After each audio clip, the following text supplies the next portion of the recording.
Hi guys, how are you?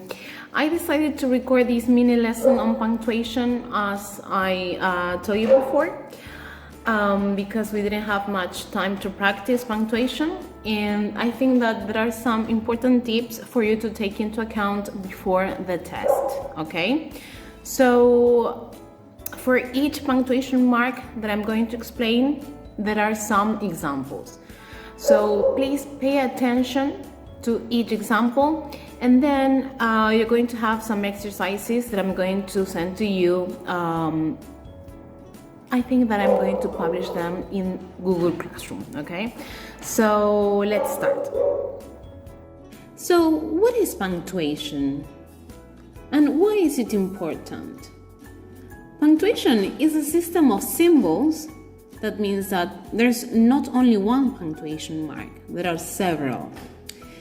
The system of symbols that we use to separate written sentences and parts of sentences and to make their meaning clear.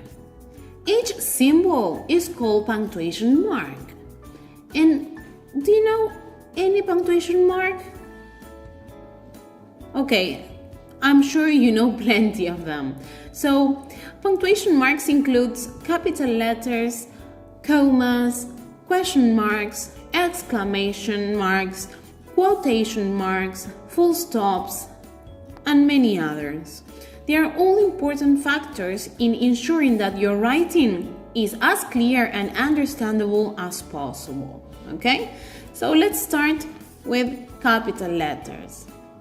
When do we use them? We use capital letters with names of people and places, titles of books and films, but not in every single word. Now we're going to see some examples.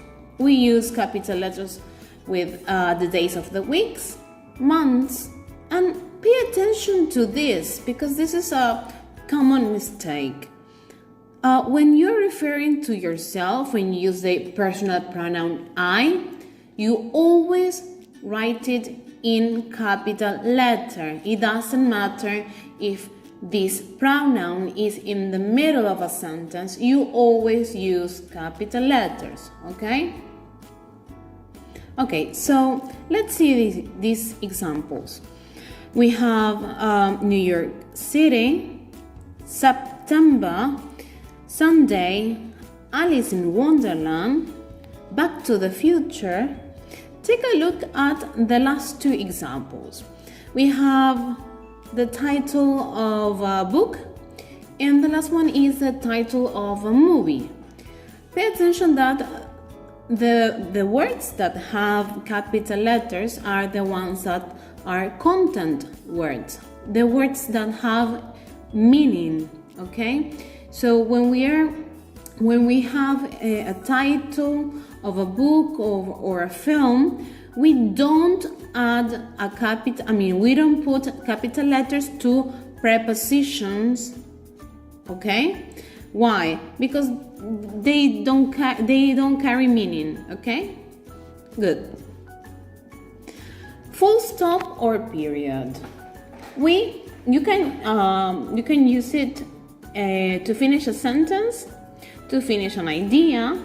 It can be used to shorten a word such as doctor, we just write D, R, and period. And we use a capital letter after a full stop, okay? Remember that, okay? I know that is obvious, but sometimes you forget. Let's see some examples. Well, in this case, I added a very short paragraph because in this type of texts, you usually use commas instead of full stops, okay? And let's read it first. This is an African elephant. It has a long trunk and big ears. It eats grass, leaves, and other vegetation. So pay attention that we are always referring to this elephant, okay? At first, what I say, I introduce this elephant is an African elephant. This is a kind of elephant. Then I'm going to change the topic. I'm still talking about the elephant. That's why I write a full stop, but I continue in the same paragraph. Why? Because we are still talking about the elephant. Okay. Now I'm going to write about his body, his appearance. So I need to write a full stop, okay? It has a long trunk and big ears. Good. Now, we are going to talk about something else now. I'm going to write another full stop. Why? Because I'm going to write what he eats, okay? So this is a different idea. So I'm still writing in the same paragraph, okay? Because we are still referring to the elephant, okay? So instead of using commas, please use full stops or periods. When do we use a comma? We use a comma to separate different things in a list. When we are listing things, objects, places, activities, events, okay? Then we are going to see some examples, don't worry. Between different clauses in a sentence, then we are going to see what is the idea of a clause, okay? Because maybe you don't know. To separate the different ideas in the sentence and make the sentence easier to understand. To add extra information before or after someone's name to show that someone is speaking to them. To separate two adjectives before a noun.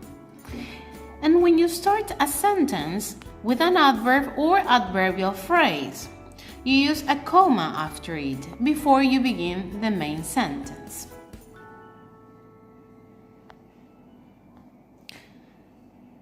For example, the balloons are red, yellow, green, and blue.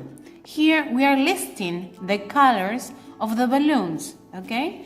So after each color we have a comma. When we use comma after each color because there are many. If we have only two, there's no need to add a comma, okay? Okay, next example. I'm older than Joaquin, but he is taller than me. Here we have two clauses. That means two sentences, okay? We are still talking about Joaquin and about this idea that he is older than him and he also is taller than me, okay? So that's why we can have these two clauses in the same sentence, but we separate them with a comma, okay? We can also separate two clauses when we have the word or, when we are giving an option, okay? Owls are nocturnal, so they come out at night. Here I use a comma to separate, to explain this idea, what is nocturnal, okay? Jake, who is in my class, is really good at roller skating. So here, who is in my class, it's a comment. When I'm making an extra comment about Jake, okay? So when this is not that important. So that's why it is between commas, all right? This is extra information. What is most important is that he is really good at roller skating. But I want to mention also that he is in my class, okay? So as it is extra information, I add it between two commas. Mom, can I go on that ride?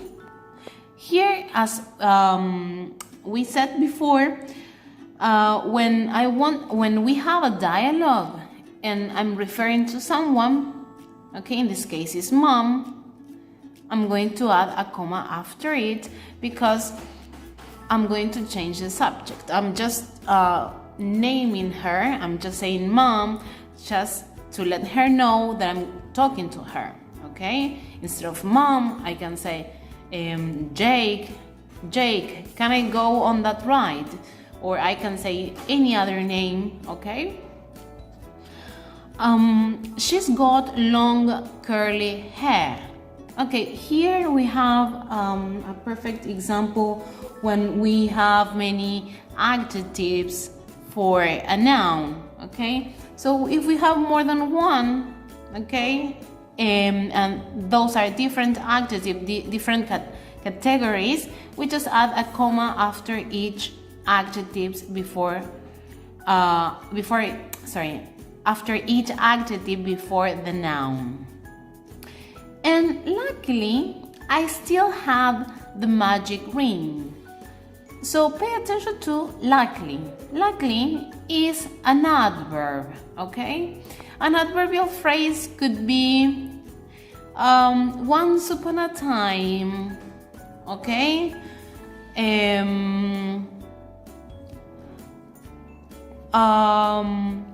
Last week could be another adverbial phrase, okay? So after each adverb or adverbial phrase that is at the beginning of a sentence, you have to add a comma, all right?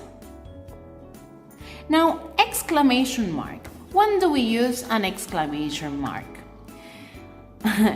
Pay careful attention to this because maybe we tend to overuse the exclamation mark and sometimes it is rude, okay?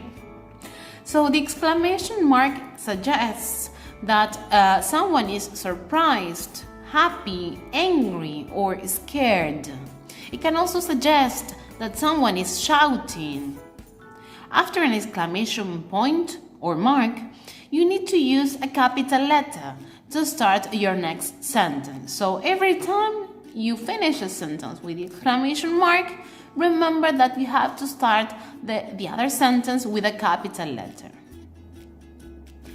Here we have some examples. Go away! What a scary dinosaur! We won the competition!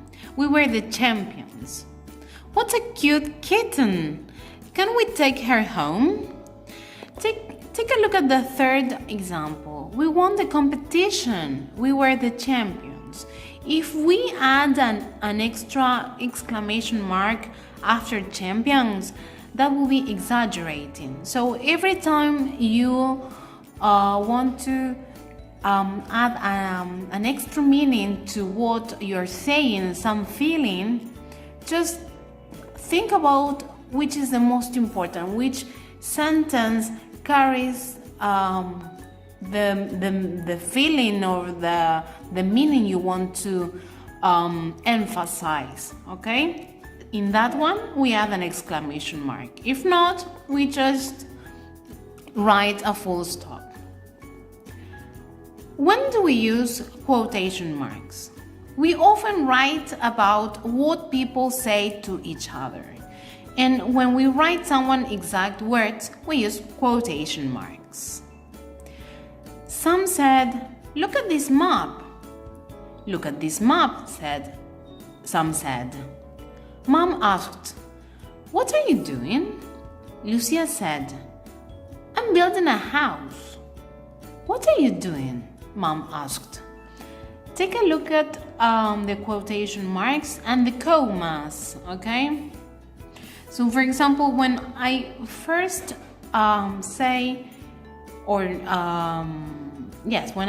say who is saying this phrase, I'm going to add a comma, okay? So for example, some said, comma, and then I write the quotation marks or inverted commas, and I write exactly what this person said, okay? If we want to write first what he said, the comma is going to be in a different place. Look at the second example. Look at this map, comma, some said, okay? So pay attention to that difference, okay? So when you write, think about that. Am I going to write the subject at the beginning or at the end of the sentence? Okay, so when you choose that, in that case, you're going to decide where the comma is going to go. Okay. Ellipsis. I decided to add this punctuation mark, even though it's not one of the most important, but I added it because some of you use it a lot and it's completely different the meaning, sorry about that, completely the meaning that you want to give than that is the real use of this, okay? So ellipsis is to show that a sentence is not finished. So there are some things that I'm not saying, or maybe I'm thinking about what I want to say because I don't know what to say, okay? So this is an example of ellipsis. We use ellipsis to suggest that there is more to say about something. To add suspense, that means I want to be mysterious, I don't want to say everything. To show that someone pauses when they are speaking, okay? So it's like in our speech, okay? Sometimes we are out of air, okay? And we need to make a pause. And we use ellipsis as well to show that some numbers are missing in a sequence. For example, with my heart thumping in my chest, I gradually climbed up the steps toward the castle. We've got water and some fruit, so what else do we need for our picnic? 1, 2, 3, 10. Okay?